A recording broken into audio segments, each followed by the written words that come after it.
বিকেল, বাইরে ঝমঝম করে বৃষ্টি পড়ছে। আমি আর কিশোরী যথারীতি তারানাথের মটলেনের বাড়িতে বসে সদ্য ধোঁয়া ওঠা ফুলুরিতে কামড় বসাচ্ছি। তারানাথও ফুলুরি শেষ করে বেগুনিতে একটা কামড় দিয়ে বলল, আমি এক প্রকার জানতাম তোমরা আজ আসবে। এই সমস্ত বৃষ্টির দিনে গল্প শোনার নেশা একবার যাদের হয়েছে তাদের পক্ষে সব দিনে বাড়িতে বসে থাকা প্রায় অসম্ভব। গল্প বলেন কি? আপনার তো সব সত্যি ঘটনা। তারানাথ তান্ত্রিকের বানিয়ে গল্প বলার প্রয়োজন নেই। আমি এতদিন যা যা তোমাদের শুনিয়ে এসেছি সবই সত্যি ঘটনা, এক বর্ণ মিথ্যে নেই তাতে। একটু রেগে গিয়েই বলল তারানাথ। তার রাগ কমতেই আমি বললাম, তা কেন? বিশ্বাসী যদি না করি তাহলে প্রত্যেকবার আসি কেন? কিশোরীর কথা ছাড়ুন তো, ও এরকম বলেই থাকে। আমার কথা শুনে তারানাথ হাসল, তারপর বলল, তোমরা বিশ্বাস করলে কি না করলে তাতে আমার বয়েই গেল। যেসব ঘটনা আমি আমার নিজের চোখে প্রত্যক্ষ করেছি তার সত্যাসত্য কি তোমাদের বিশ্বাসের উপর নির্ভর করবে? তবে তোমরা আসলে আমার ভালো লাগে। আমার বয়স হয়েছে, চোখের জ্যোতিও কমে এসেছে। এককালে এই চোখ দিয়ে দেখে মানুষের জন্ম মৃত্যু পর্যন্ত বলে দিয়েছি। আর আজ সময়ের করাল গ্রাস, বুঝলে, মানুষের থেকে সমস্ত কিছুই কেড়ে নেয় এক এক করে। এই দেখো না, 3 দিন ধরে কোনো খদ্দের আসেনি। এখন ভাবি, বুঝলে, যৌবনের শুরুতে যদি তখনই এই জ্যোতিষচর্চা কুণ্ডলী বিচার নিয়ে না পড়ে প্রকৃত সাধনা করতাম তাহলে জীবনটা আজ কত অন্যরকমই না হতো। তারানাথের জীবনের বহু ঘটনাই আমরা তারানাথের মুখ থেকে এর আগে শুনেছি। তার ছোটবেলায় জরাসুরের কবলে পড়া, যৌবনে ঘর ছেড়ে পথে বেরিয়ে পড়া, তারপর মহাডামর তন্ত্রে সিদ্ধ মাতু পাগলির সঙ্গে সাক্ষাৎ, শেষমেশ অসমাপ্ত সব সাধনা এবং যোগিনী মধুসুন্দরী দেবীর থেকে কিছু বিশেষ ক্ষমতার প্রাপ্তি। এই সমস্ত রোমহর্ষক ঘটনাই তারানাথের মুখ থেকে আমাদের শোনা। আজকের খাওয়া দাওয়ার পর্ব শেষ হওয়ার পরই একটা পাসিং শোয়ের প্যাকেট তারানাথের দিকে এগিয়ে দিয়ে বললাম, আজ তাহলে কিছু শোনান। এমন একটা বিশুদ্ধ গল্পের পরিবেশ নষ্ট হতে দেওয়া যায় না। তারানাথ একটা সিগারেট মৌজ করে টান দিতে দিতে বলল, কত ঘটনার কথাই তো তোমাদের বলেছি, আজ কি নিয়ে শুনতে চাও বলো। কিশোরী বলল, আপনাদের ওই তন্ত্রমন্ত্রের ডাকিনী যোগিনীদের ব্যাপারে তো অনেকের কাছ থেকে অনেক কিছু শুনি। যোগিনীদের ব্যাপারে তো আপনার কাছ থেকে অনেক কিছু জেনেছি। আজ বরং ডাকিনীদের নিয়ে কিছু বলুন না। আপনি কখনো নিজের চোখে সেরকম কিছু দেখেছেন? সিগারেটের শেষ টানটা দিতে দিতে চোখ বন্ধ করে তারানাথ বলল,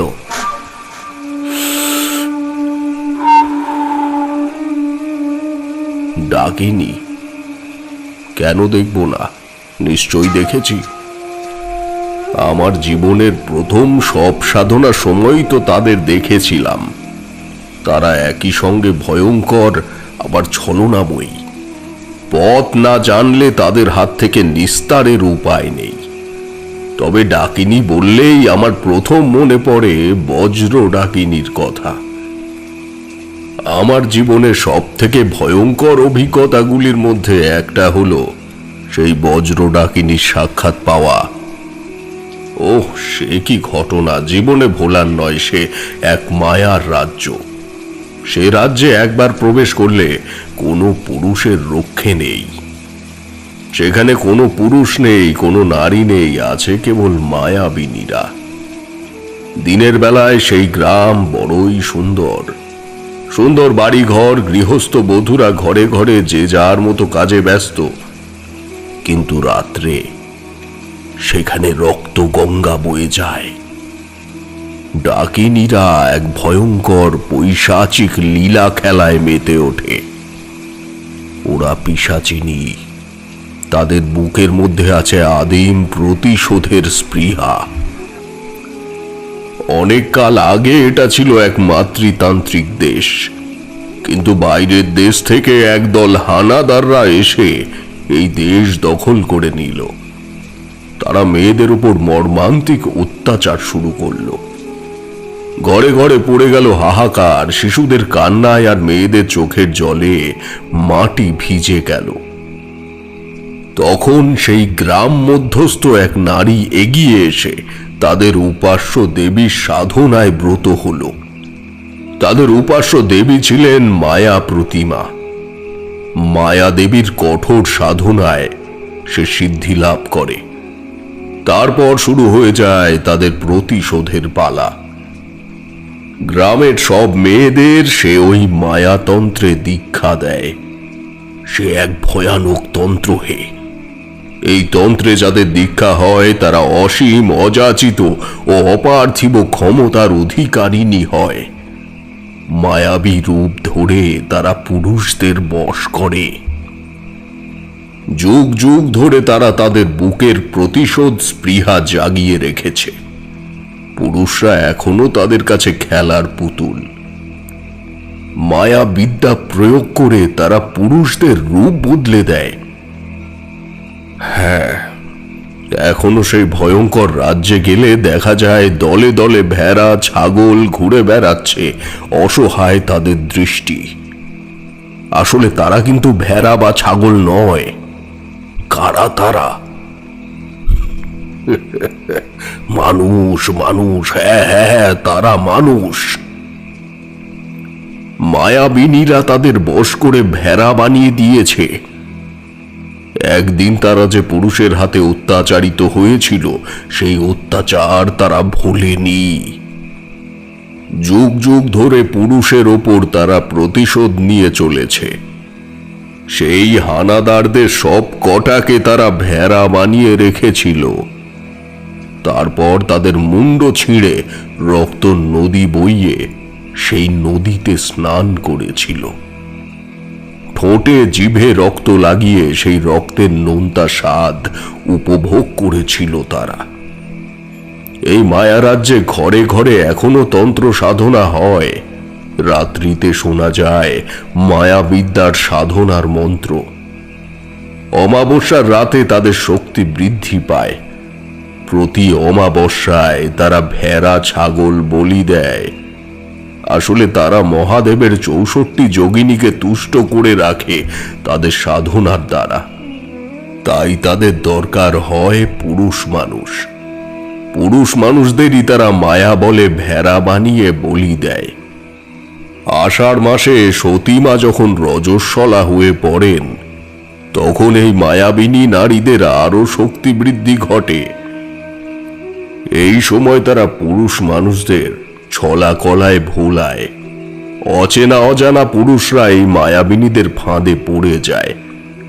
তাই তো সাবধান, ডাকিনীরা আজও আছে। কোনো শক্তি তাদের দমন করতে পারেনি। তারা আছে সেই পাহাড় ঘেরা এক দেশে, মায়া রাজ্যে।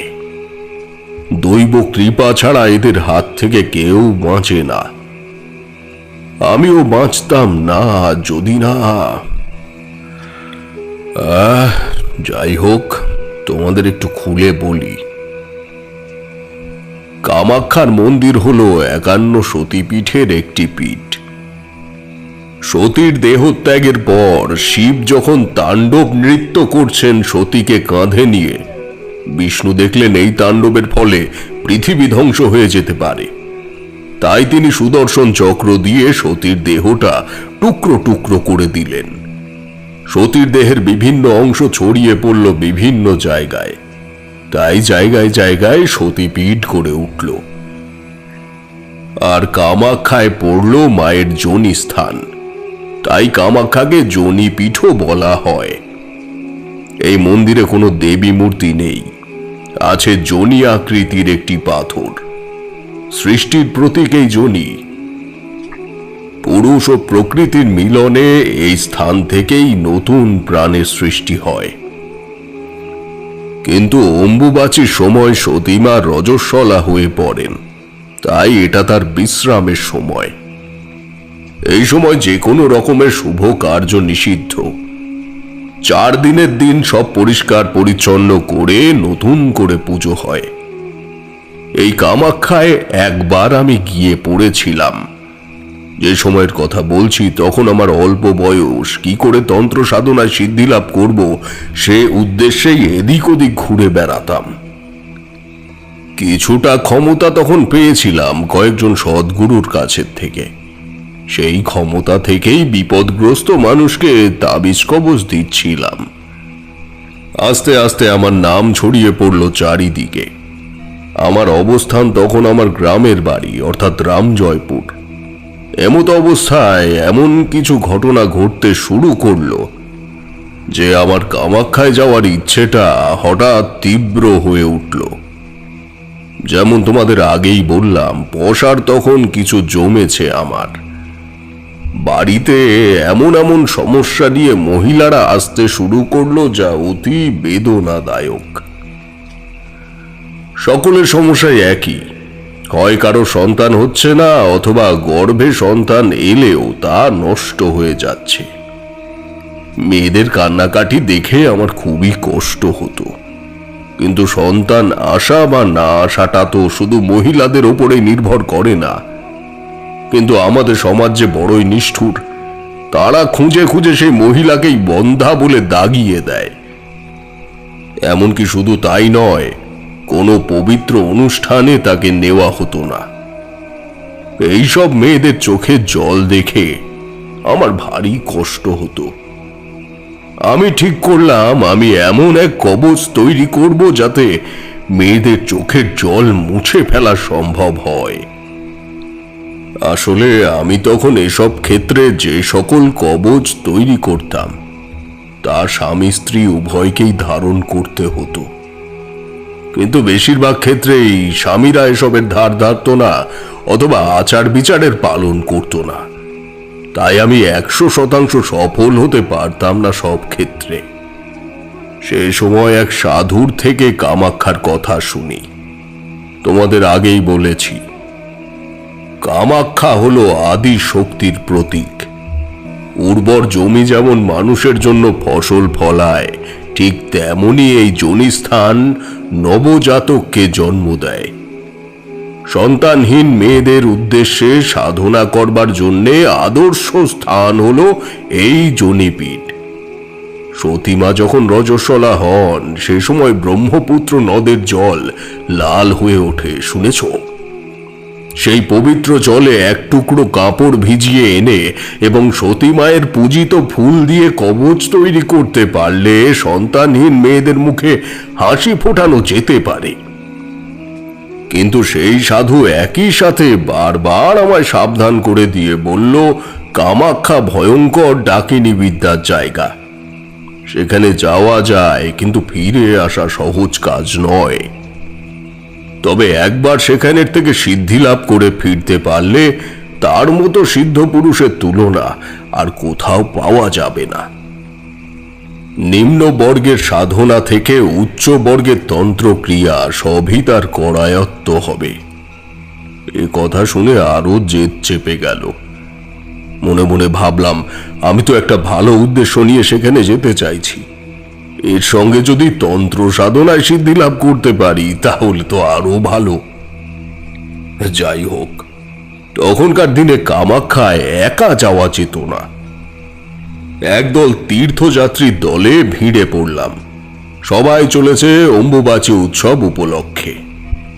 অম্বুবাচীর সময় পৃথিবীর বুকে এক প্রাণের সঞ্চার হয়।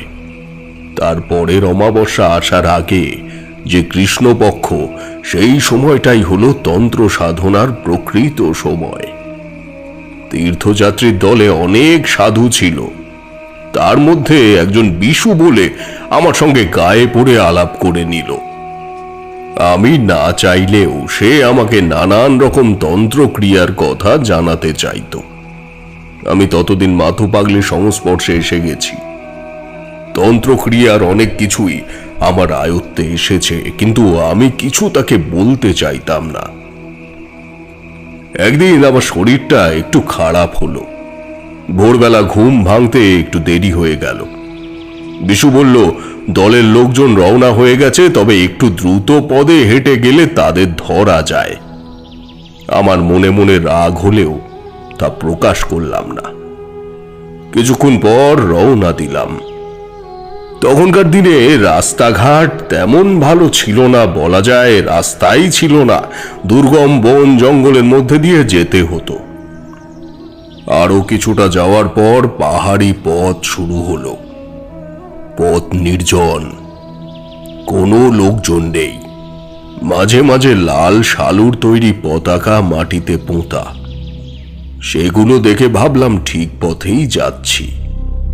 আগের তীর্থযাত্রীরা এই পতাকা পুঁতে গেছে, কিন্তু কিছু দূর যাওয়ার পর অদ্ভুত এক জায়গায় গিয়ে পৌঁছালাম, বুঝলে। চারিদিকে পাহাড়, তার মাঝখানে একটা চৌকো মাঠ মতো জায়গা। সেখানে একটা ছোট্ট চালা ঘর। আমার সঙ্গী বিশু বলল, চলো ওই ঘরটায় একটু বিশ্রাম করি। চালা ঘরটায় ঢুকতে দেখি একটা কালী মূর্তি। তার সামনে চোখ বুজে সাধনায় বসেছেন এক সাধু। বিশু তাকে প্রণাম করল। দেখা দেখি আমিও প্রণাম করলুম। সাধু চোখ খুলে আমার দিকে তাকালো। সে কি অন্তর্ভেদী দৃষ্টি! আমি যে শ্মশানে সব সাধনা পর্যন্ত করেছি, সেই আমারও বুকের ভেতরটা যেন কেঁপে উঠল তার চোখ দেখে। সাধুর পরনে একটা কৌপিন ছাড়া আর কিছু নেই। চোখ দুটো রক্তবর্ণ। হাতের ইশারায় আমাদের বসতে বললে। বিশু আমাকে নিয়ে একধারে বসল। কিছুক্ষণ পর কিছু ফল প্রসাদ আমাদের দেওয়া হলো। সাধু চোখ বুজে সাধনা করেই চলেছে। আমার ভালো লাগছিল না। বিশুকে চুপিসারে সে কথা বলতে সে বলল, এই বেলা আমরা এইখানে বিশ্রাম করব। বিশু উঠে রান্নার জোগাড়ে চলে গেল। আমি উঠে গিয়ে জায়গাটা দেখতে লাগলাম। জায়গাটা পাহাড়ের উপরে একটা সমতল স্থান। একদিকে জঙ্গল, একদিকে খাদ, আর অন্যদিকে খাড়া পাহাড়। এই নির্জন জায়গা সাধনার উপযুক্তই বটে, কিন্তু আমার মনে নানা দুশ্চিন্তা হচ্ছিল। বিশুর আচার আচরণ কেমন যেন সন্দেহজনক। ও হঠাৎ আমাকে এখানে নিয়ে এলোই কেন? আর এই সাধু বাবাকেও সে চেনে মনে হচ্ছে। এ কথা আমায় আগে বলেনি কেন? আমরা ঠিক পথে যাচ্ছি তো, নাকি পথভ্রষ্ট হয়েছি? দুপুরে খাওয়ার পর সঙ্গীকে তাড়া লাগালাম। এই নির্জন স্থানে রাত হয়ে গেলে চলা মুশকিল হবে। কিন্তু সাধু বাবা গম্ভীর স্বরে বলে উঠল, আজ তোমাদের যাওয়া হবে না। আমি অনুমতি না দিলে এখান থেকে যেতে পারবে না। আমি কালী সাধক। আজ রাত্রে কালী পূজা হবে, আর বিশেষ যাগযজ্ঞও হবে, বুঝেছ? সর্বনাশ! এখানে আমাকে আটকে রাখতে চায় নাকি? মনে পড়ে গেল সেই সাধুর কথা। কামাখ্যায় যাওয়ার পথে অনেক বাঁধা, সেই বাঁধা অতিক্রম করে খুব কম জনই সেখানে পৌঁছতে পারে। এখানে এই কাপালিকের দৃষ্টিটা আমার প্রথম থেকেই ভালো লাগেনি। কাপালিকই একে বলবো, মনে হয় এই গুপ্ত স্থানে বসে কোনো গুপ্ত অপবিদ্যা সাধনা করছে। কি মতলবের? আমি চেঁচিয়ে উঠলাম, কোন সাহসে আমাকে এখানে আটকে রেখেছো তুমি? কে তুমি? কি মতলব তোমার?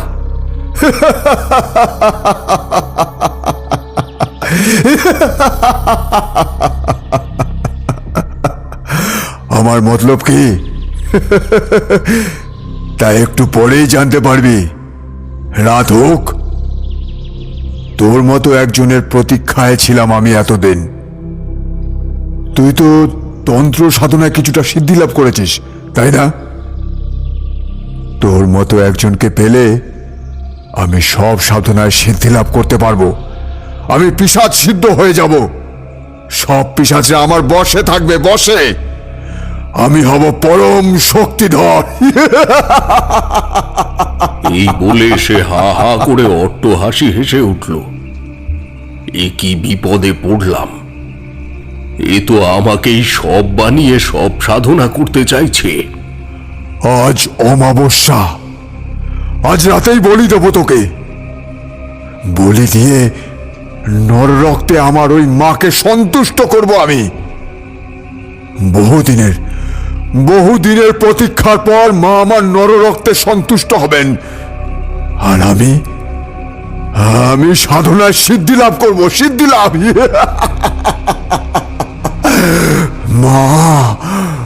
মা তুমি আর একটু অপেক্ষা করো মা, আর একটু। আমি তীব্র দৃষ্টিতে তার দিকে তাকালাম, কিন্তু কোনো কাজ হলো না। সে বলল, আমি জানি তোর মতন মানুষ কামাখ্যা গিয়ে সাধনা করলে সর্বশক্তিমান হয়ে যায়। তাই তোকে আমি কামাখ্যা যেতে দেব না, আমার সাধনার পথে তোকে বাধা হতে দেব না। তাই আজ রাতেই তোকে আমি বলি দেব। হ্যাঁ, আজ রাতেই। আমার মাথায় তখন রক্ত উঠে গেছে। আমি ছুটে যেতেই সাধু আর বিশু মিলে আমাকে ধরে একটা বাঁশের খুঁটির সঙ্গে বেঁধে ফেলল। আমার সঙ্গে একটা ঝোলা ছিল, তাতে তন্ত্রক্রিয়ার কিছু সামগ্রী ছিল, তার দ্বারা দেহবন্ধন আমি করতে পারতাম, কিন্তু ঝোলা থেকে সেগুলো বের করার সুযোগ পেলাম না। আমি মনে মনে মহামৃত্যুঞ্জয় মন্ত্র জপ করতে লাগলাম। একটু পরে সাধু আর বিশু কারণ বাড়ি সেবন করতে শুরু করলো। সাধু কালী মায়ের মূর্তির সামনে বসে জোরে জোরে মন্ত্র উচ্চারণ করতে লাগলো। পরক্ষণে বিশু আমাকেও জোর করে কিছু একটা গিলাতে এলো। আমি থু থু করে ফেলে দিলাম। একটু পরেই আমার বলি হবে, তার আয়োজন চলছে আমারই চোখের সামনে। সে যে কি ভয়ঙ্কর অবস্থা তোমাদের কি বলবো। আমি চোখ বুজে মনের সব শক্তি একত্রিত করতে লাগলাম। বান মারা ইত্যাদি কালো জাদু প্রদর্শন করতে আমি ঘৃণা করতাম, কিন্তু তখন আমার পক্ষে আত্মরক্ষাই আসল কথা। আমি অপেক্ষা করতে লাগলাম কখন আমার হাতটা খুলে দেবে ওরা। আমার ঝোলা থেকে মন্ত্রপুত জল আর নিমের ডাল বের করতে পারবো, কিন্তু কিছুই করতে হলো না। ভাগ্য আমার সহায় ছিল। 1 ঘন্টা ধরে পুজো আর তার সঙ্গে কারণ সেবনের ফলে সাধু আর চেলা মানে বিশু, তাদের দুইজনার অবস্থা টলমলে হয়ে গিয়েছিল। বিশু আমাকে একটা লাল কাপড় পরিয়ে দিল, হাত দুটো খুলে আমাকে বলির জায়গায় নিয়ে এলো। হাড়ি কাঠ তো নয়, ছোট ছোট পাথর দিয়ে তৈরি একটা উঁচু মতন জায়গায় আমার মাথাটা দিয়ে হাঁটু গেড়ে বসতে বলা হলো। বিশুর হাতে একটা উদ্যত খড়গ। সাধু এসে আমার কপালে লাল সিঁদুর পরিয়ে দিল। সাধু জোরে জোরে কি একটা মন্ত্র জপ করছিল, কিন্তু তার মন্ত্র ভালো করে কিছুই বোঝা যাচ্ছিল না। তার কথা জড়িয়ে যাচ্ছে। আমি আগেই দেখে নিয়েছিলাম কালী মূর্তির সামনে একটা কুড়ুল রাখা আছে। সাধুর চেলা আমার ঘাটটা ধরে ওই উঁচু পাথরে চেপে ধরতে যেতেই আমি লাফ মেরে ওই কালী মূর্তির সামনে থেকে কুড়ুলটা তুলে নিলাম। সাধু বিশুর হাত থেকে খড়গুটা নিয়ে আমার দিকে ছুটে এলো, কিন্তু আমি তখন কুড়ুলটা মাথার উপরে ঘোরাতে শুরু করে দিয়েছি আর বলছি, আয় আয়, কে আমায় বলি দিবি? আয় আয়, এগিয়ে আয় আমার দিকে। তোরা কালী পুজো করছিস? হ্যাঁ, আমার উপর স্বয়ং মহাদেব ভর করেছে। আয়। আমার রূপ দেখে তারা ভয় পেয়ে গেল। এমনিতেই তাদের পা টলমল করছিল। ইতিমধ্যে বিশু একটা মশাল তুলে আমার দিকে এগিয়ে এলো। এর মধ্যে সাধু একটু সামলে নিয়ে খড়গটা নিয়ে আমার দিকে এগিয়ে এলো একত্রিতভাবে। আমি উপায় অন্তর না দেখে কালী মূর্তির পেছনে চলে গেলাম। দেখি সেখানে পাথরের গায়ে একটা গুহা মুখ, সেখানে একটা মশাল জ্বলছিল। আমি গুহার মধ্যে ঢুকে গেলাম। মশালের আবছা আলোয় গুহার ভেতরে কিছুটা দেখা যাচ্ছিল। ভাবলাম গুহাতে ঢুকে কিছুক্ষণ বসে থাকি, অন্ধকারে ওরা ধরতে এলেই কুড়ুলটা দিয়ে কোপ মেরে দেবো একদম। কিন্তু কিছুটা এগোতেই দেখলাম এক বিষধর গোকড়ো সাপ উদ্যত ফনা তুলে রয়েছে। আমি স্থাণুর মতো দাঁড়িয়ে রইলাম। আমি তার এক হাতের মধ্যে দাঁড়িয়ে রয়েছি, একটু নড়াচড়া হলেই এক ছোবলে শেষ করে দেবে। ওরাও এসে গুহার মুখে দাঁড়িয়েছে, ছায়া দেখে বুঝতে পারলাম পায়ে পায়ে যে পিছিয়ে যাব তার উপায় নেই। ওরা খড়গ হাতে দাঁড়িয়ে আছে এদিকে, সামনে উদ্যত ফনা লক লক করছে তার বিষধর জিহ্বা। আমার অবস্থাটা বুঝতে পারছো তোমরা? চুপচাপ দাঁড়িয়ে নাগ মন্ত্র জপ করে চলেছি, আর সেও যেন স্থির দৃষ্টিতে আমার দিকে তাকিয়ে আছে। দুই মহাশক্তির মধ্যে যেন ভীষণ টানাপোড়েন চলছে। বিশু আর সাধু কিন্তু জানতো যে গুহাতে সাপ আছে, তাই ওরা ভিতরে ঢুকছিল না। বেশ অনেকক্ষণ পর আমারই জয় হলো। নাগদেবতা ফনা নামিয়ে সুরসুর করে পেছনের দিকে অন্ধকারে চলে গেল। আমি এবার একটু সামনের দিকে এগিয়ে যেতেই সঙ্গে সঙ্গে ওরা পেছন থেকে ঢুকে এলো ভেতরে। খড়গ দিয়ে আমাকে এক কোপ দিতে যেতেই আমি কুড়ুল দিয়ে সাধুর হাতে এক ঘা বসিয়ে দিলাম, আর সে পেছন দিকে পড়ে যেতেই এক বিভৎস চিৎকার, সাপ তাকে ছোবল দিয়েছে। এই চিৎকার শুনেই তার চেলা পড়ি কি মরি করে বাইরের দিকে ছুট দিল। আমিও বাইরে বেরিয়ে এলাম। ছুটে গিয়ে তাকে ধরে বললাম, অনেক হয়েছে, অনেক হয়েছে, এবার থাম। নড়াচড়া করবি তো কুরুলের কোপ দিয়ে শেষ করে দেবো একদম। সে তখন আমার রূপ দেখে থর থর করে কাঁপছে। সে আমার পা জড়িয়ে ধরে বলল, বুঝেছি বাবা, তুমি অনেক বড় সাধু, কোনো সাধারণ লোক নও। আমাকে ক্ষমা করে দাও, তুমি যা বলবে আমি তাই করব। তখন রাত কত জানি না, অমাবস্যার রাত, ঘুটঘুটে অন্ধকার চারিদিক। কালী মূর্তির সামনে একটা প্রদীপ জ্বলছিল। বিশুকে উঠে বসতে বললুম। খুবই ক্লান্ত লাগছিল। নিস্তব্ধ রাত্রিতে মাঝে মাঝে রাত চড়া পাখির আওয়াজ পাওয়া যাচ্ছিল। শেয়ালের ডাকও শোনা যাচ্ছিল পাশের জঙ্গল থেকে। বিশুকে বললাম কাঠকুটো জোগাড় করে একটু আগুন জ্বালিয়ে দিতে। সে আগুন জ্বালিয়ে দিল। তারপরে আমার পা ধুইয়ে দিয়ে সেই জল মুখে দিয়ে বলল, তোমার সঙ্গে নাও বাবা, না বুঝে অনেক অনাচার করেছি। আমাকে ওই সাধু বলেছিল সে সাধনায় সিদ্ধিলাভ করলে তার কিছু ক্রিয়া আমাকে শিখিয়ে দেবে, তাই ওর সাথে থাকতাম আমি। এখন তুমি আমাকে এই নির্জন জায়গায় ফেলে যেও না বাবা।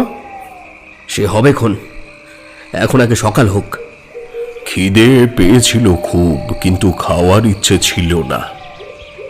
একটা মাটির কুঁজোয় খাওয়ার জল ছিল, খেয়ে শুয়ে পড়লাম।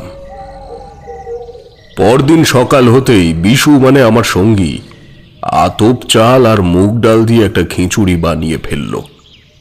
সেই খিচুড়ি খেয়ে আমরা রওনা দিলাম। কি মনে করে আমি কালী মূর্তিটার সামনে কিছু জবা ফুল এনে রেখে দিলাম যাওয়ার আগে। সামনেই একটা জবা ফুল গাছ, ফুলে ফুলে ভর্তি হয়েছিল। চারদিক তাকিয়ে দেখলাম সাধনার উপযুক্ত স্থানই বটে। পাহাড়ের গা দিয়ে ঝর্ণা বয়ে যাচ্ছে, গাছপালাও অনেক, কাঠকুটোর অভাব নেই। আবার হয়তো কোনো সাধক আসবে, তার হাতে কালিমা আবার পুজো পাবে। রাত্রে যে স্থানকে ভয়াবহ মনে হচ্ছিল, আজ এই সকালে স্থানটিকে পবিত্র মনে হলো। এই সময় আমি বলে উঠলাম, আসলে কোনো স্থানই অপবিত্র নয়, মানুষই তাকে অপবিত্র করে তোলে, তাই না ঠাকুরমশাই? ঠিকই বলেছ। মানুষ সৎ উদ্দেশ্যে সাধনা করলে পৃথিবীর কত উপকার করতে পারে, কিন্তু অসৎ উদ্দেশ্যে সাধনা করে মানুষ পৃথিবীটাকে নরক বানিয়ে দেয়। যাই হোক, সব গুছিয়ে রওনা দিচ্ছি, এমন সময় বিশু বলল, ঠাকুরমশাই, এই রাস্তা দিয়ে গেলে সেই নিচে গ্রামের রাস্তা দিয়ে অনেকটা পথ ঘুরে যেতে হবে। তার চেয়ে চলুন, ওই গুহার মধ্যে দিয়ে বাইরে যাবার একটা পথ আছে, সেটা দিয়ে গেলে রাস্তা অনেক কম হবে। কিন্তু কি কিন্তু? গুহার ভেতরে সাপ আছে। সাপ এখন আর নেই, এখন দিনের বেলা। চল চল চল। বলে আমি তাড়া লাগালাম। গুহার যেহেতু বাইরে একটা মুখ আছে, তাই গুহাটা খুব একটা অন্ধকার ছিল না। তাও আমরা লাঠি ঠক ঠক করে চললুম। কিছুটা যাওয়ার পরে পায়ে কি একটা যেন লাগলো। আবছা আলোয় দেখতে পেলাম সেই সাধুর মৃতদেহটা পড়ে রয়েছে। তাই তো, মৃতদেহটার তো কিছু একটা গতি করা দরকার। বিশুকে বললাম, চল বিশু, আমরা দুজনে মিলে এটাকে টেনে নিয়ে ওইদিকে ঝর্ণার জলে ভাসিয়ে দিই। সাপে কাটা দেহ তো পোড়াতে নেই। তারপর শেয়াল কুকুরের ভোজ হয়তো হবে। যাই হোক, দুজনে মিলে মৃতদেহটাকে নিয়ে গুহার বাইরে গিয়ে দেখলাম একটা ছোট নালা মতন বয়ে যাচ্ছে সামনে দিয়ে। সেখানেই মৃতদেহটা ফেলে দিলাম। মনে মনে ভাবলাম, নিয়তিকে কেউ এড়াতে পারে না। কালকে যে সব সাধনা করতে চাইতো, সে নিজেই আজ সব দেহ হয়ে গেছে। ওই নালার জলেই স্নান সেরে নিলাম। বিশু অনেক কথা বকবক করতে করতে চলল আমার সাথে। তার কাজই ছিল ওই সাধুর কাছে মানুষকে ধরে নিয়ে আসা। কিন্তু সব মানুষ সাধনার উপযুক্ত হয় না, তাই সাধু বাবার সাধনা পূর্ণ হয়নি। জঙ্গলের মধ্যে দিয়ে সরু পায়ে হাঁটা পথ প্রায় 2 দিন ধরে চলার পর নীলাচল পাহাড় দেখা গেল। সেখানেই কামাখ্যা দেবীর মন্দির। শোনা যায় এই দেবীর যোনি স্থান যখন এখানে পড়েছিল, তখন এখানে ছিল ঘন জঙ্গল। তারপর কামদেব এই পাহাড়টাকে একটা মন্দিরের রূপ দেন, তাই এই জায়গার নাম কামরূপ। তারপরে অনেক রাজরাজরার ইতিহাস এই মন্দিরের সাথে জড়িয়ে আছে। নানা কারণে আমাদের পথে দেরি হয়ে যাওয়ার জন্য আমরা যেদিন মন্দিরের সামনে এসে পৌঁছালাম, সেই দিনই মন্দির বন্ধ হয়ে গেল, অর্থাৎ অম্বুবাচী লেগে গেল। বন্ধ দরজার সামনে দাঁড়াতে একটা লোক মুখে দাড়ি গো ভর্তি, একটা লাল ধুতি পরনে, আমাদের দূর দূর করে তাড়িয়ে দিল। যা যা, চলে যা চলে যা, এখন মন্দিরে ত্রিসীমানায় আসবি না, যা যা যা। মনটা খারাপ হয়ে গেল। কোথায় যাব ভাবছি, দেখি লোকটা পিছু পিছু আসছে। এই সময় কামাখ্যায় অনেক তান্ত্রিকের আবির্ভাব হয়। তবে চারিদিকে তাকিয়ে দেখলাম বেশিরভাগই অঘরীদের আড্ডা। এই অঘরীদের আড্ডায় আমার তন্ত্র সাধনা চলবে না। ব্রহ্মপুত্রের ধারে একটা নির্জন জায়গা বাঁচতে হবে সাধনার জন্য। এই 3টে দিন সাধনার উপযুক্ত সময়, তারপর আবার মন্দির খুললে আবার অন্য সাধনায় বসবো। কিন্তু এ কটা দিন থাকবো কোথায়, এ কথা ভাবছি এমন সময় ওই লোকটা যেন ঘাড়ের ওপর এসে মুখ বাড়িয়ে বলল, থাকার জায়গা খুঁজছিস? চল আমার সাথে। অচেনা অজানা জায়গা যাওয়া কি উচিত হবে, এ কথা ভাবছি। বিশু ফিসফিসিয়ে বলল, চলো না এর সাথে, দেখি না কোথায় নিয়ে তোলে। তেমন হলে পালিয়ে যাব। এ তো বেটা ছেলে, মেয়ে মানুষ তো নয়। কামাখ্যায় মেয়ে মানুষ ডাকলে কখনো যেতে নেই। চলো। কোথায় তোমার বাড়ি? হয়তো ওইদিকে। তো সাধনার জায়গা আমি ঠিক করে দেব, না হলে জায়গা পাবি না, তান্ত্রিকদের ভিড়ে হারিয়ে যাবি। আমরা চড়লাম তার সাথে। তখনও তো বুঝিনি এক অঘরীর পাল্লাতে পড়েছি আমরা। তার বাড়িতে গিয়ে উঠলুম। কিছু মূল্য তার হাতে ধরে দিতে সে রাতের খাবারের ব্যবস্থা করে দিল। একটা ঘরে একটা চৌকি ছিল, চৌকির ওপরে আমি শুলাম। বিশু শুলো মেঝেতে বিছানা করে। খুব ক্লান্ত ছিলাম, শুয়ে পড়লাম। ঠিক করলাম রাত্রি দ্বীপ্রহরের পর সাধনার জায়গায় যাব। ঘুমিয়ে পড়েছিলাম, কিন্তু হঠাৎ কিসের একটা অমঙ্গল সূচক শব্দে ঘুমটা ভেঙে গেল। দেখে এক অপূর্ব সুন্দর নারী মূর্তি আমার সামনে দাঁড়িয়ে আছে। সারা গায়ে অলঙ্কারে ভূষিতা, সূক্ষ্ম বস্ত্র আদি পরিহিত সেই নারী মূর্তি পায়ের নুপুরে ছমছম শব্দ তুলে আমার দিকে এগিয়ে এলো। আমি উঠে বসলাম। কে এই মোহময়ী নারী? দু চোখে তীব্র আদিম আহ্বান। এক মুহূর্তের জন্য আমার সারা শরীর যেন অবশ হয়ে এলো। সে আমার সামনে এসে বসলো, আমার বুকের উপরে হাত রাখলো। এসো এসো আমার কাছে। না না না না, কে তুমি? তুমি কে? আমি ছিটকে সরে গেলাম। কে এই নারী? বুঝতে পারছি এই নারী মায়াবী। আমি এখানে সাধনা করতে এসেছি, এই নারী আমায় সাধনার পথ থেকে সরিয়ে দিতে চায়। এই সময় স্ত্রী সংসর্গ করবার মানেই অকালে মৃত্যুর আহ্বান করা। আমি চিৎকার করে বলে উঠলাম, চলে যাও, চলে যাও আমার সামনে থেকে, চলে যাও, চলে যাও, চলে যাও, চলে যাও আমার সামনে থেকে, চলে যাও। সে নারী ঝটকা দিয়ে দাঁড়িয়ে পড়ল। তার সারা শরীরের অলংকার যেন ঝমঝম করে শব্দ করে উঠল। তীব্র স্বরে সে বলে উঠল, কি তোর এত বড় সাহস? তুই আমায় ফিরিয়ে দিচ্ছিস?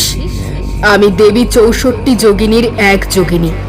তোকে দেখে গাম পীড়িত হয়ে আমি তোর কাছে এসেছিলাম, আর তুই আমাকে ফিরিয়ে দিচ্ছিস?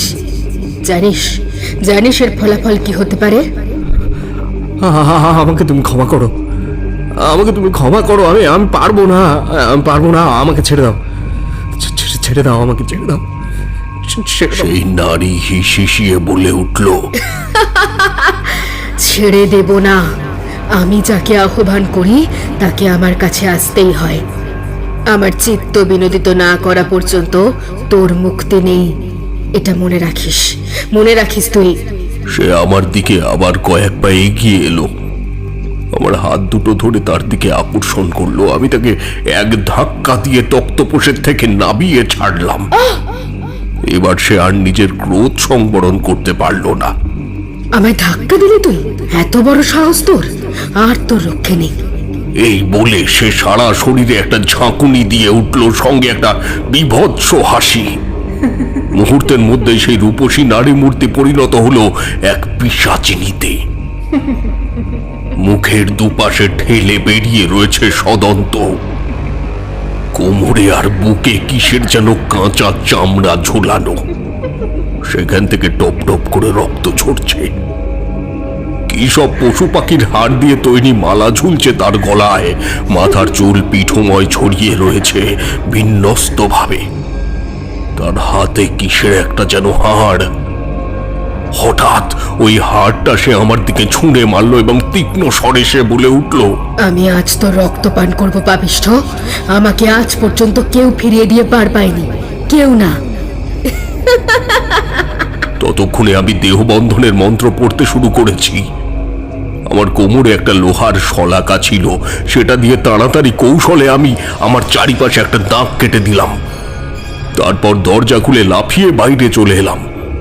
পেছনে শুনতে পেলাম সেই পিশাচিনীর চিৎকার। আমি ছুটতে ছুটতে চলে এলাম ব্রহ্মপুত্রের ধারে।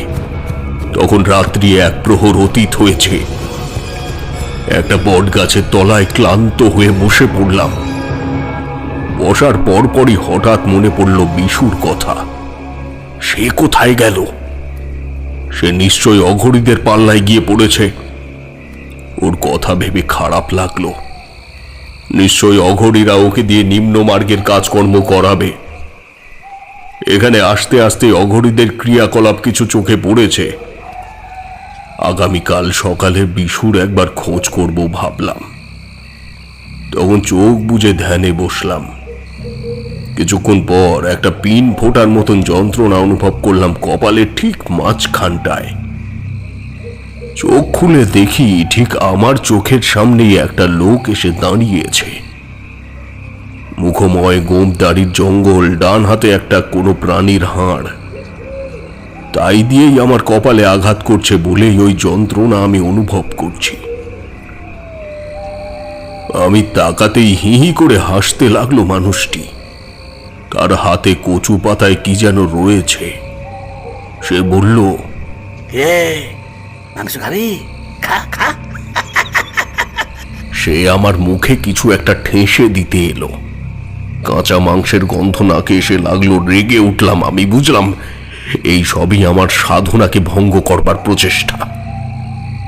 লোকটা চোখের দিকে তাকিয়ে থাকলাম কিছুক্ষণ। লোকটা কি দেখলো কে জানে, ছুটে পালিয়ে গেল। মনটা বিরক্তিতে ভরে গেল। এইসব উৎপাত সহ্য করতেই হবে। 3 প্রহর রাত কেটে গেছে। আস্তে আস্তে ভোর হয়ে গেল। চোখ পড়ল ব্রহ্মপুত্র নদের দিকে।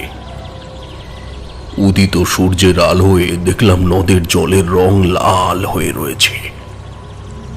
মায়ের যোনি নিঃসৃত রক্ত ব্রহ্মপুত্রের জলের সাথে মিশেছে। প্রকৃতির কি আশ্চর্য লীলা ভাবতে পারছো? এখন এই জলকে স্পর্শ করাই যাবে না। মনে পড়ে গেল রাতের সেই নারীর কথা। আমি যে দাগ কেটে দিয়ে এসেছিলাম তার ক্রিয়া 24 ঘন্টা পর শেষ হয়ে যাবে। তারপর ওই যোগিনী কি আমায় ছাড়বে? বিশুর কথাও মনে হলো। সে তো আমার ঘরেই শুয়েছিল। কোথায় গেল? তাকে খুঁজে বের করতে হবে। কোথায় আর যাবে? এখানেই থাকবে মন্দিরের আশেপাশে। সারাদিন এদিক ওদিক ঘুরে বেড়ালাম। দোকান থেকে খাবার কিনে খেলাম, কিন্তু বিশুকে কোথাও দেখতে পেলাম না। বেচারি নিশ্চয়ই কোনো ডাকিনীর পাল্লায় পড়েছে। এরা অনেক মায়া জানে। দেখতে দেখতে আবার রাত হয়ে এলো। দিন থাকতে থাকতেই একটা জায়গা খুঁজে রেখেছিলাম। ঠিক করেছিলাম যে বাড়িতে যোগিনীর পাল্লায় পড়েছিলাম তার থেকে বিপরীত দিকে কোনো নির্জন স্থানে যাব। রাত গভীর হলো। সাধনা শুরু করলাম, কিন্তু আজ কিছুতেই সাধনায় মন বসাতে পারছি না। বারে বারে ধ্যান ভেঙে যাচ্ছে। কখনো কানের কাছে কাকের কর্কর শব্দ শুনছি, কখনো বা টিকটিকি টিকটিক করে উঠছে। হঠাৎ মেঘ গর্জন করে বৃষ্টি এসে গেল। তারপরে একটানা ঝমঝম শব্দ। চোখ খুলে ফেললাম। দেখি সেই নারী মূর্তি আমার সামনে দাঁড়িয়ে। আজ তার অন্য রূপ। রক্তবর্ণের বস্ত্র পরনে, মাথার চুল চূড়া করে বাঁধা, হাতে পায়ে গলায় রুদ্রাক্ষের মালা, হাতে এক গোছা ঘুঙুর। সেইটার থেকেই আওয়াজ করছিল এতক্ষণ। আমি তাকাতেই সে নৃত্যের নানা মুদ্রা দেখাতে শুরু করলো। তার 2 চোখে এক তীব্র জ্যোতি। আমি তাকিয়ে থাকতে পারলাম না। চোখ বুজে ফেললাম। বুঝতে পারলাম সে আমাকে বশ করবার চেষ্টা করছে। সে আমার পাশে এসে বসলো। আমার কাঁধে হাত দিয়ে ফিস ফিস করে বলল, কিরে, কি ভেবেছিলিস দূরে বসে সাধনা করলে আমার হাত থেকে রক্ষা পাবি? কিন্তু আমার হাত থেকে তো মুক্তি নেই তোর। আয় আয়। আমি এক ঝটকায় তার হাতটা আমার কাঁধ থেকে ফেলে দিতে চাইলাম, কিন্তু আমার শরীরে যেন একটা বিদ্যুতের শিহরণ বয়ে গেল। সেই নারী যেন কি এক আকর্ষণে টেনে রেখেছে আমাকে। নিজেকে মুক্ত করতে চাইছি, কিন্তু পারছি না। সে যেন কি এক ভীষণ শক্তিতে তার নিজের দিকে আমাকে টানছে। আয় আয়, চলে আয় আমার কাছে, না হলে তোর মুক্তি নেই। আমার হাত থেকে তুই রেহাই পাবি না। আমি কাম পেশাছি। আমার কামনা পূর্ণ না হলে কারোর রেহাই নেই, মূর্খ সাধক। এই বলে সে আমায় তার অমোঘ আকর্ষণে বশীভূত করতে চাইছিল। তৎক্ষণাৎ আমি আমার ঝোলার থেকে কালো বিড়ালের হাড় আর শকুনের বৃষ্ঠার ভস্য ছিল তা বার করে ছড়িয়ে দিলাম। সামনে একটা কালো মেঘ তৈরি হলো, আর সেই নারী মূর্তি ঢাকা পড়ে গেল তাতে। আর আমি ছুট লাগালাম। জানতাম এই মেঘ বেশিক্ষণ স্থায়ী হবে না, তার আগেই আমাকে পালাতে হবে। পেছনে তার চিৎকার শুনতে পাচ্ছিলাম। কোথায় পালাবি? পারবি না, পারবি না পালাতে। আমি আসছি, আমি এক্ষুনি আসছি। পিছন ফিরে দেখলাম একটা কালো ছায়া যেন আমার পিছনে ছুটে আসছে। খুব দ্রুত গতিতেই আসছে। ছায়াটা আমার কাছাকাছি এসে গেল। ছুটতে ছুটতে আমি তখন হাঁপিয়ে গেছি। কোথায় যাব? সেই ছায়াটা আস্তে আস্তে হালকা হয়ে আসছে। এক পিশাচির রূপ বেরিয়ে পড়ল। মুখ দিয়ে একটা ধোঁয়া বেরোচ্ছে, একটা অদ্ভুত জান্তব আওয়াজ তার মুখে। আর বুঝি রক্ষে নেই। আমি কোনো উপায় না দেখে ব্রহ্মপুত্রের জলে নেমে গেলাম। জানতাম সে জলে নামতে পারবো না। সে যেন কেমন ছটপট করে উঠল, মুখ দিয়ে হিসিস করে সাপের মতো আওয়াজ বেরোচ্ছে। আমি একটু জল নিয়ে তার দিকে ছুঁড়ে দিতেই সে মরণ চিৎকার করে উঠল। চলে গেল, চলে গেল। তুই বাঁচবি না, মরবি, মরবি, মরবি। তখনকার মতো বাঁচলাম, কিন্তু আমার মনটা খারাপ হয়ে গেল। এ কি করলাম? এই সময় ব্রহ্মপুত্রের জল স্পর্শ করে ফেললাম। আমি পাপ করে ফেলেছি। কি করে পাপ মুক্ত হব? মনে পড়ে গেল ঝোলার মধ্যে পবিত্র গঙ্গা জল রয়েছে। সেই জল নিয়ে গায়ে মাথায় ছিটিয়ে দিলাম, কিন্তু কিছুতেই সুস্থ হতে পারছিলাম না। কোথায় যাব, কি করব ভেবেই পারছিলাম না। হঠাৎ কানের কাছে কে যেন বলে উঠল, পালা পালা পালা পালা এখান থেকে, নাহলে মরবি। হঠাৎ কোথা থেকে কতগুলো কুকুর এসে ডাকতে শুরু করলো আমাকে ঘিরে। একটা বেজি আমার পায়ের উপর দিয়ে চলে গেল। মনে হলো যেন একটা শ্মশানে আছি আমি। আর কতগুলো লোক এসে আমাকে ঘিরে ধরেছে। তারা সকলেই সামনের একটা পথের দিকে আঙুল দেখিয়ে বলছে, যা, চলে যা, ওই পথে চলে যা, বাঁচতে চাস তো পালা। সে এক ভয়ানক পরিবেশ, বুঝলে। হঠাৎ একটা কালো কুচকুচে বিড়াল আমার সামনে এসে লাফিয়ে পড়ল। সেটা চোখ দুটো জলজল করছে। বিড়ালটা সামনের রাস্তার দিকে ছুঁড়তে শুরু করলো। তার ওই চোখ দুটো এতই জলজল করছে যে সেই আলোতে রাস্তাটা দেখা যায়। আমি মন্ত্রমুগ্ধের মতো বিড়ালটাকে অনুসরণ করতে লাগলাম। তারপরে আর কিচ্ছু মনে নেই আমার। সকালে চোখে আলো এসে লাগতে দেখলাম একটা মাঠের মধ্যে একটা চালা ঘরে শুয়ে আছি। চারিদিকে সবুজ ধান খেয়ে দূরে দেখা যাচ্ছে ছোট ছোট বাড়ি, অনেকগুলো ছোট পুকুর। সরু পায়ে হাঁটা পথ গ্রামের দিকে চলে গেছে। আমাদের দেশের 8-5টা গ্রামের সঙ্গে এই গ্রামের কোনো তফাৎ নেই। ভালো লাগছিল চারিদিকে সবুজ সমারোহ দেখে। সামনে একটা পুকুরে নেমে হাত মুখ ধুয়ে নিলাম, কিন্তু বুঝতে পারছিলাম না এখানে আমি কি করে এলাম। কাল রাতে কি ঘটেছিল কিছুই ভালো করে মনে পড়ছিল না। শুধু একটা ভয়ানক কিছু ঘটেছিল তাই মনে হচ্ছিল বারংবার। সেই ভয়ানক কিছুর পর এই দূরে দূরে পাহাড় আর তার মাঝখানে গ্রামের শান্ত রূপটা দেখে মনে যেন একটা প্রশান্তি অনুভব করছিলাম। কিন্তু তখন বুঝতে পারিনি সবই মায়া। এক মায়া রাজ্যে এসে পড়েছি আমি। মায়া? হ্যাঁ, মায়া। তবে তোমরা অবশ্য বিশ্বাস করবে কিনা জানি না। গ্রামটা যেন ছিল ছবির মতো সুন্দর। ভাবলাম একটু ঘুরে দেখি। একটু এগিয়ে গিয়ে বাড়িঘর যেখানে আছে সেই রাস্তায় ঢুকলাম। কিন্তু একটু হেঁটে যেতেই আশ্চর্য লাগলো, রাস্তায় কোনো লোকজন নেই। আরো এগোলাম, দেখলাম মাঠে কারা যেন কাজ করছে। দেখি সব মহিলা। তারা আমাকে দেখে হাসতে শুরু করলো। আমার একটু কেমন লাগলো। ছোট গ্রাম, একদম শেষ অবধি চলে গেলাম। দেখি একটা পুকুরে কতগুলি মহিলা বাসন মাজছে। তারাও আমাকে দেখে হেসে উঠল। আমার অদ্ভুত লাগছিল, পুরুষ শূন্য গ্রাম কেন? একটা বাড়ির দালানে কতগুলো লোক, শিশুকে দেখলাম, তারাও সবাই বালিকা। আর একটা জিনিস দেখে অবাক হলাম, প্রতিটি ঘরে কালো রং দিয়ে কি সব অদ্ভুত চিহ্ন আঁকা রয়েছে। গ্রামে কোনো ঘরে কোনো তুলসী গাছ নেই, বেশিরভাগ বাড়ির সামনে একটা কালো বেড়াল শুয়ে রয়েছে। মনে পড়ে গেল, হ্যাঁ, কাল রাত্রে একটা কালো বিড়ালের পিছু পিছু আমি এই গ্রামে চলে এসেছি। গ্রামের শেষ বাড়িটার পর একটা মাঠ শুরু হয়েছে, মাঠে কতগুলো ছাগল ভেড়া ঘুরে বেড়ায়। আমি সেদিকে তাকাতেই সেগুলো যেন সমস্বরে ডেকে উঠল। এর মধ্যে একটা ভেড়া আমার দিকে ছুটে এসে আমার পায়ে মাথা ঘষতে লাগলো। ফিরবো কিনা ভাবছি, এমন সময় শেষ বাড়িটা থেকে একটি মেয়ে বেরিয়ে এসে আমায় বলল, কি দেখছো গো? এসো, বসো এখানে।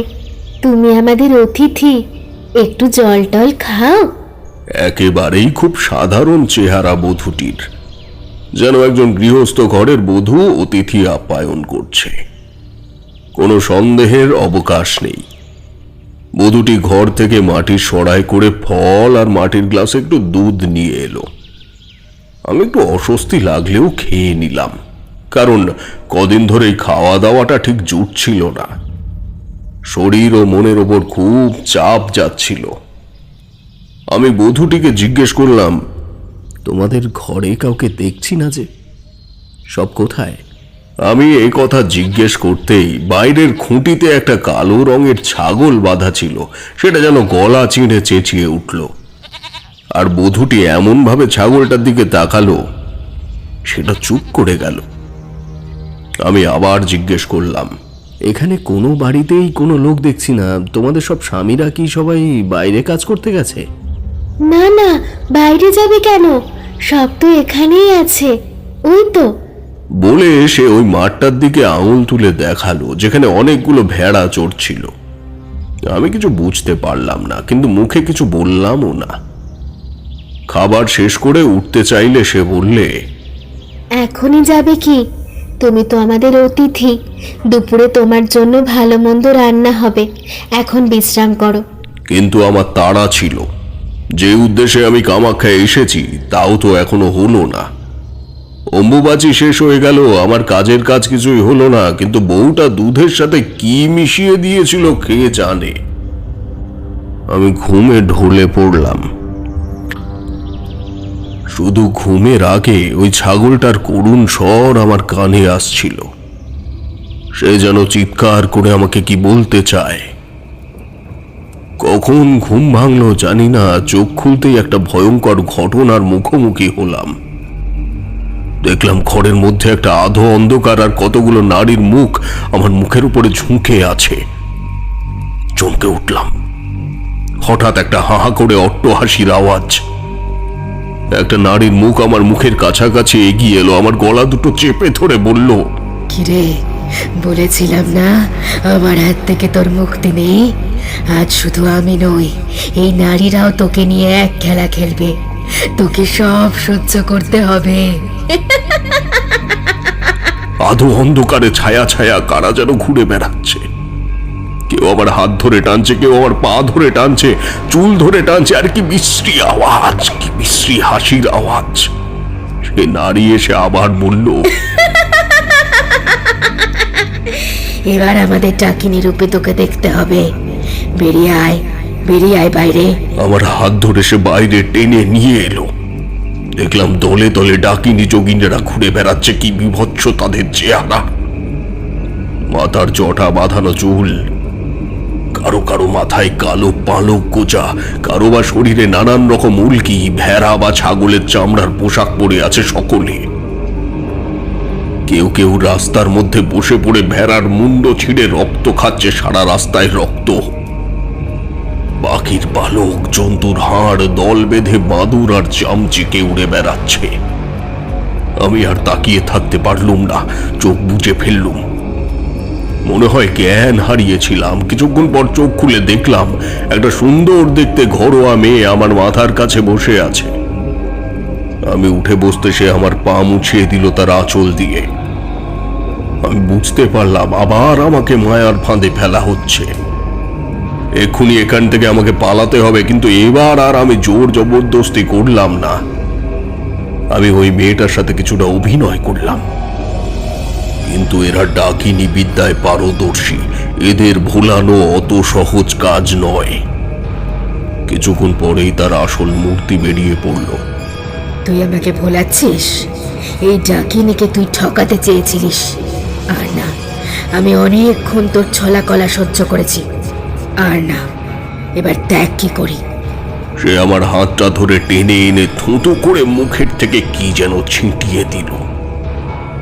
আমি চোখে অন্ধকার দেখলাম। আমার হাত ধরে সে একটা আসনে বসিয়ে দিল। আমি একটু চোখ খুলে দেখলাম আমার সামনে দুটো হাড় দিয়ে কেমন গুণাকৃতিতে কেমন একটা চিহ্ন আঁকা রয়েছে। তার মধ্যে কি একটা জন্তুর মাথার খুলি, কতগুলো কালো কাকের আর শকুনের পালকের ছাই, আর ডাকিনীর কোলে রয়েছে একটা ছোট্ট ভেড়া আকৃতির পুতুল। আমি বুঝলাম সর্বনাশ, এ তো অপবিদ্যা প্রয়োগ করে আমার প্রাণটা ওই ভেড়ার পুতুলের মধ্যে পুড়ে দিতে চাইছে। ওহ, তার মানে এই সেই গ্রাম, এই গ্রাম যেখানে পুরুষ মানুষদের ভেড়া আর ছাগল বানিয়ে রেখে দেওয়া হয়। এই গ্রামের কথা আমি আগেই শুনেছিলাম। পুরুষ মানুষদের প্রথমে এরা নিজের ছলা কলায় ভোলায়, তারপর বশ করে রাখে। কি করব ভেবে পারছিলাম না। মেয়েটা তার ডাকিনী রূপ ধারণ করছে। মাথার চুল চূড়ো করে বাঁধা, লাল রক্তবর্ণের কাপড় পরা, কপালে রক্তবর্ণের সিঁদুর, কি সব যেন মন্ত্র বিড়বিড় করছে সে। মন্ত্রটা এমন সুরে বলছে, শুনতে শুনতে একটা নেশা লেগে যায়। মাঝে মাঝে সর্ষে পোড়ার কিসের বিষ্ঠা আমার দিকে ছুঁড়ে দিচ্ছে। আমার ঘুম এসে যাচ্ছিল, চোখ খুলে রাখতে পারছি না। কিন্তু আমাকে তো ঘুমিয়ে পড়লে চলবে না। বুঝতে পারছি খুবই শক্তিশালী একটা বশীকরণ মন্ত্র সে বলছে। এদের মন্ত্রের দ্বারাই এরা মানুষের রূপ পর্যন্ত বদলে দিতে পারে। আমি শুনতে পেলাম সে আমাকে বলছে, চোখ খোল, তাকা আমার দিকে, তাকা। তুই এখন আমার বশে। কোথায় পালাবি? পালাতে পারবি না। তাকা, এই ভেড়াটাকে দেখ, এটা তুই। আমার হাত পা কেমন অবশ হয়ে এলেও আমার মস্তিষ্ক তখনও সচল ছিল। কিছুটা শক্তি আমারও ছিল, তাই আমি বুঝতে পারলাম কিছুতেই চোখ খুলে তাকানো যাবে না। কিন্তু এই অবস্থা থেকে বের হব কি করে? মৃত্যুঞ্জয় মন্ত্র এখানে চলবে না, কারণ ও আমাকে মারবে না। এমন কিছু একটা করতে হবে যে ওর শক্তি যেন ক্ষয় পায়। হঠাৎ মাথায় এসে গেল, এটা তো সতীপীঠ, দেবী দ্রাক্ষাণীর মন্ত্র জপ করি। দেবী দ্রাক্ষাণী হলেন দক্ষ রাজার কন্যা, সতী মায়ের আর এক রূপ। সব মানসিক শক্তি একত্রিত করে দেবী দ্রাক্ষাণীর মন্ত্র জপ করতে শুরু করলাম। কিছুক্ষণ পর শুনতে পেলাম সে বলছে, কি করছিস তুই? আমার কষ্ট হচ্ছে, আমি কিন্তু তোকে ছাড়বো না। সে একটা সূচালো হাড় হাতে তুলে নিল, আমার দিকে এগিয়ে এলো সে। এই হাড়টা দিয়ে তোর কপাল ফুটো করে 2 ফোঁটা রক্ত এই ভেড়াটার গায়ে ছিটিয়ে দেব। আর এই পাথরের বাটিতে রক্ত মেশানো ভেড়ার দুধ আছে, তোকে খাইয়ে দেব। চিরকাল তুই ভেড়া হয়ে আমার কাছে থাকবি, তোর মুক্তি নেই। পিশাচিনী চিৎকার করে উঠল, কিন্তু আমিও এক মনে দেবী মন্ত্র জপ করে চলেছি। সেই হাতটা কপালে ফোঁটাতে এলে আমি তার হাতটা ধরে ফেললাম। দেখলাম তার হাতটা কাঁপছে। বাটির রক্ত মাখা দুধটা আমি পা দিয়ে উল্টে দিলাম। সে চিৎকার করে উঠল, আমার কষ্ট হচ্ছে, আমার কষ্ট হচ্ছে, আমি পারছি না। মা, মা, তুই মাকে ডাকছিস? হ্যাঁ, আর মা আমাকে ফিরে যেতে বলছে। হ্যাঁ, মা আমার সব শক্তি হরণ করে নিচ্ছে, আমার খুব কষ্ট হচ্ছে। হ্যাঁ, হ্যাঁ। হঠাৎ ঘরের কোণে একটা জ্যোতির আবির্ভাব হলো। গম গম করে আওয়াজ হয়ে উঠল, তারানাথকে ছেড়ে দে, ও আমার ভক্ত, ওর কোনো ক্ষতি করবি না তুই। ছেড়ে দে ওকে, এ আমার আদেশ, এ আমার আদেশ। জ্যোতি যেমন এসেছিল তেমনি হঠাৎ মিলিয়ে গেল। ডাকিনী গা এলিয়ে মাটিতে শুয়ে পড়েছে দেখলাম। আমি সতীমাকে মনে মনে 10 বার প্রণাম করে বাইরে বেরিয়ে এলাম। বাইরে বেরোতে দেখলাম রাস্তা ফাঁকা, কেউ কোথাও নেই। কিন্তু হঠাৎ সেই ছোট ভেড়াটা আমার পায়ে মাথা ঘষতে লাগলো কোথা থেকে এসে। আমি বুঝলাম এ নিশ্চয়ই বিশু, কিন্তু কি করে একে মুক্ত করি? মনে পড়ল মন্ত্রপুত গঙ্গা জল আছে আমার কাছে। সাথে সাথে সেটা বের করে ভেড়াটার গায়ে ছিটিয়ে দিলাম। বিশু তার রূপ ফিরে পেয়ে আমার পা জড়িয়ে ধরল, কিন্তু সঙ্গে সঙ্গে আরো গোটা 10 ছাগল ও ভেড়া আমাকে ঘিরে চিৎকার করতে লাগলো। বুঝতে পারলাম এদের সবারই বিশুর মতন অবস্থা। সবার গায়ে মন্ত্রপুত জল ছিটিয়ে দিতেই সবাই আগের রূপ ফিরে পেল। সবাই আমার পা জড়িয়ে ধরে কৃতজ্ঞতা জানাতে চাইল, কিন্তু আমি তাদের বললাম, এসব পরে হবে, পরে হবে এসব। এই বড় ভয়ানক জায়গা, আগে এখান থেকে আমরা পালাই। আমরা সবাই ছুটতে শুরু করলাম। দেখলাম একটা সাদা বিড়াল আমাদের পথ দেখিয়ে নিয়ে যাচ্ছে। যাই হোক, অনেকটা ছুটে যাওয়ার পর একটা পাহাড়ের সামনে এসে পড়লাম। মাঝখানে পাহাড়, রাস্তাটা দুদিকে ভাগ হয়েছে। আমরা বাঁ দিকের রাস্তা ধরলাম। পূর্ব আকাশ তখন আস্তে আস্তে ফর্সা হচ্ছে। দুই একটা দোকানপাট দেখা যাচ্ছে। এতটাই ক্লান্ত হয়ে পড়েছিলাম যে রাস্তাতেই শুয়ে পড়লাম। আমাদের সঙ্গে লোকজনও এদিক ওদিক চলে গেল। অনেক সকাল হয়ে গেলেও উঠতে পারছিলাম না। বিশুরও এক অবস্থা। মনে হচ্ছে প্রবল জ্বরে পড়েছি, গা হাত পা নাড়াতে পারছি না, এত ব্যথা। প্রায় 3 দিন পরে নিজেকে আবিষ্কার করলাম হাসপাতালে। আমার পাশের চৌকিতে শুয়ে আছে বিশু, কিন্তু তখনও শরীর খুবই অসুস্থ, উঠে দাঁড়ানোর ক্ষমতা নেই। প্রথমে কিছুই মনে করতে পারছিলাম না, তারপর আস্তে আস্তে সব মনে পড়ল। কিন্তু মনে পড়ার পর মাথাটা কেমন ভোঁ ভোঁ করে উঠল, আবার জ্ঞান হারালাম। সেদিনের পরে প্রায় 1 মাস হাসপাতালেই ছিলাম।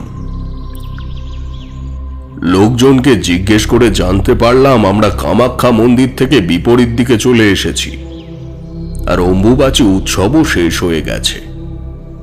মনটা খারাপ হয়ে গেল।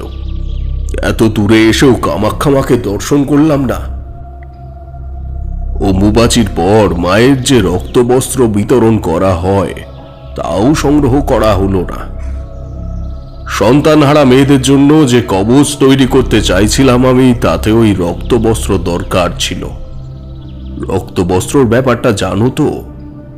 তোমাদের তো আগেই বলেছি, সতীপীঠের এক পীঠ হলো কামাখ্যা।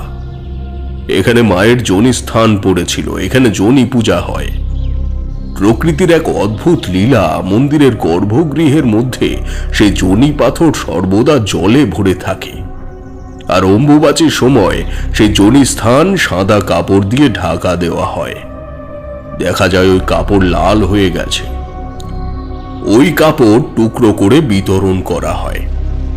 আমার দুর্ভাগ্য যে কিছুই করার সুযোগ হলো না। আরো বিপদে পড়লাম বিশুকে নিয়ে। সে আর এক মুহূর্ত ওই ভয়ানক স্থানে থাকতে চাইছিল না। তার ধারণা হয়েছে সমগ্র আসাম প্রদেশই এক ভয়ানক স্থান। ডাকিনী যোগিনীরা এখানে রাস্তায় রাস্তায় ঘুরে বেড়ায়। সুতরাং যত তাড়াতাড়ি সম্ভব ওই স্থান ত্যাগ করা দরকার।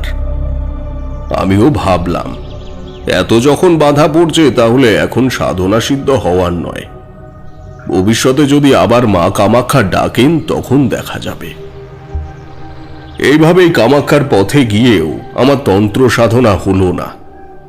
জীবন ধারণের তাগিদে এক সাধারণ জ্যোতিষী হয়ে রয়ে গেলাম। পরের দিন আমরা রওনা দিলাম। তারপর তোমরা তো জানো আমার কি করে আর ঘরে মন টেকে। আবার শ্মশানে শ্মশানে ঘোরা, তারপর একদিন মধুসুন্দরী দেবীর দেখা পাওয়া, আর সে গল্প তো তোমাদের আগেও বলেছি।